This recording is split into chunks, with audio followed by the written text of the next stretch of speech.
আসন্ন ত্রয়োদশ জাতীয় সংসদ নির্বাচন সামনে রেখে জাতীয় নাগরিক পার্টি এনসিপি সহ 3টি দলকে নিবন্ধন দিচ্ছে নির্বাচন কমিশন। মঙ্গলবার নির্বাচন কমিশন ভবনে এক ব্রিফিংয়ে তথ্য জানিয়েছেন সিনিয়র সচিব আখতার আহমেদ। এর মধ্যে আছে জাতীয় নাগরিক পার্টি এনসিপি, আম জনগণ পার্টি ও বাংলাদেশ সমাজতান্ত্রিক দল মার্ক্সবাদী। বুধবার এ নিয়ে পত্রিকায় বিজ্ঞপ্তি প্রকাশ করা হবে বলে জানান ইসি সচিব। গণপ্রতিনিধিত্ব অধ্যাদেশ আরপিও সংশোধনী নিয়ে কমিশন অটল অবস্থানে বলেও জানান তিনি।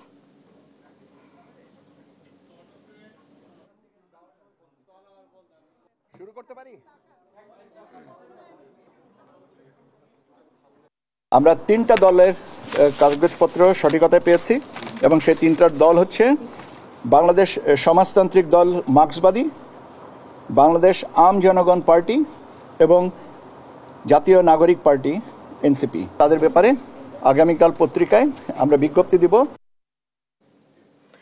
এনসিপি সহ 3 দলের নিবন্ধন নিয়ে আরো জানাতে নির্বাচন কমিশন থেকে সরাসরি যোগ দিচ্ছেন সহকর্মী জুনায়েদ আল হাবিব। জুনায়েদ, কি বললেন ইসি সচিব জানাবেন, আর এই নিয়ে কি তথ্য আছে আপনার কাছে? ডানা, আসলে কিছুক্ষণ আগে নির্বাচন কমিশনের সিনিয়র সচিব আখতার আহমেদ তিনি গণমাধ্যমের সাথে কথা বলেছেন এবং তিনি যেমনটা জানিয়েছেন যে 143টি দল আসলে নির্বাচন কমিশনে নিবন্ধনের জন্য আবেদন করেছিল এবং প্রাথমিকভাবে তারা 22টি দল নিয়ে মূলত যাচাই বাছাইয়ের সিদ্ধান্ত নিয়েছেন, অর্থাৎ মাঠ পর্যায়ে তারা সিদ্ধান্ত নেবেন বলে সিদ্ধান্ত হয়েছিল নির্বাচন কমিশনে।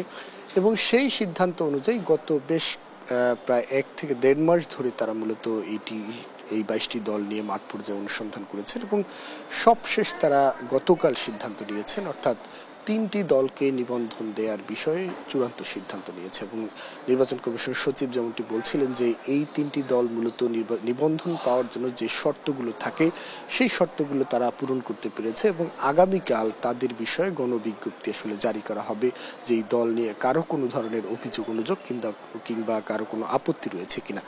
এরপর মূলত এই মাসের 14 কি 15 তারিখ এই সময়ের মধ্যেই চূড়ান্ত গেজেট প্রকাশ করা হবে বলে নির্বাচন কমিশন সচিব তিনি জানিয়েছেন। তো এছাড়া আপনি জানেন যে আরেকটি বিষয়, গতকাল আরপিও সংশোধন করে একটি অধ্যাদেশ জারি করা হয়েছে যেটি নিয়ে বেশ কিছুদিন ধরেই আসলে রাজনৈতিক দলগুলোর মধ্যে এক ধরনের আলোচনা সমালোচনা চলছে। আসলে কিছু কিছু দল এই সংশোধনীর পক্ষে ছিলেন, আবার বেশ কয়েকটি দল কিন্তু বিএনপি সহ বেশ কয়েকটি দল এই সংশোধনীর বিপক্ষে অবস্থান নিয়েছেন। তো এই পক্ষ বিপক্ষ অবস্থানের মধ্য দিয়েই শেষ পর্যন্ত কিন্তু চূড়ান্ত অধ্যাদেশটি জারি হলো এবং এ বিষয়ে আসলে নির্বাচন কমিশন সচিবের কাছে আমরা জানতে চেয়েছিলাম যে কমিশন তাদের এই সিদ্ধান্তে কোনো ধরনের পরিবর্তন আনবেন কিনা, তবে সরাসরি কোনো উত্তর কিন্তু নির্বাচন ইসি সচিব তিনি দেননি। তিনি জানিয়েছেন যে অবস্থানে আসলে আগে নির্বাচন কমিশন ছিল সেই অবস্থানে তারা রয়েছে এবং পরবর্তী যে কাজগুলো এই আরপিও নিয়ে সেগুলো তারা এগিয়ে নেবেন।